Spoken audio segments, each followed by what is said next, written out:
11 octobre. 1er Thessaloniciens, chapitre 4, verset 1 à chapitre 5, verset 3. Enfin, frères et sœurs, vous avez appris de nous comment vous devez vous conduire pour plaire à Dieu, et vous vous conduisez déjà ainsi. Mais nous vous les demandons et nous vous les recommandons à cause de votre union avec le Seigneur Jésus. Faites toujours plus de progrès dans ce domaine, car vous connaissez les instructions que nous vous avons données de la part du Seigneur Jésus. Ce que Dieu veut, c'est que vous deveniez toujours plus saints, que vous vous absteniez de toute immoralité, que chacun de vous sache gagner une parfaite maîtrise de son corps pour vivre dans la sainteté et l'honneur, sans se laisser dominer par des passions déréglées, comme le font les païens qui ne connaissent pas Dieu.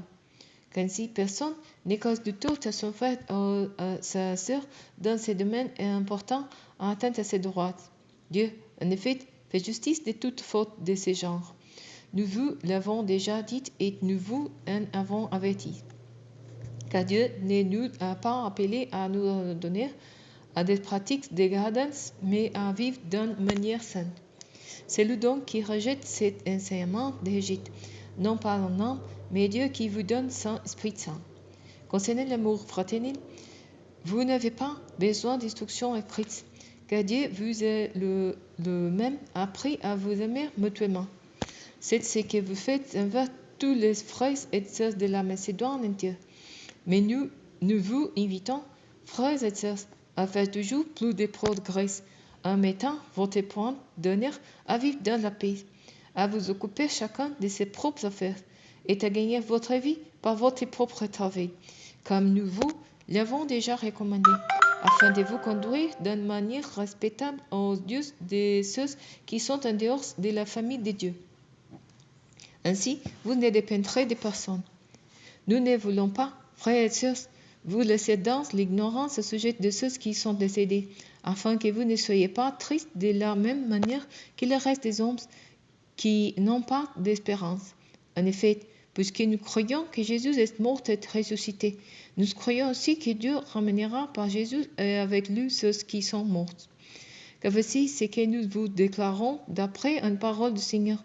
Nous qui serons restés en vie un moment où le Seigneur viendra, nous ne précéderons pas ceux qui sont morts. En effet, au signal donné, sitôt que la voix de la change et les sons de la trompette divine retentiront, le Seigneur lui-même descendra le ciel, et ceux qui sont morts unis à Christ ressusciteront en premier lieu. Ensuite, nous qui serons restés en vie à ce moment-là, nous serons enlevés ensemble avec eux dans les nuées pour rencontrer le Seigneur dans les airs. Ainsi, nous serons pour toujours avec le Seigneur. Encouragez-vous donc mutuellement par cette parole. Quant à l'époque et au moment de ces événements, vous n'avez pas besoin, frères et sœurs, qu'on vous écrive à ce sujet. Vous savez fort bien, vous-même, que le jour du Seigneur viendra de façon aussi inattendue qu'un voleur en pleine nuit. Lorsque les gens diront « pas de sécurité », alors leur ruine fondra subitement sur eux.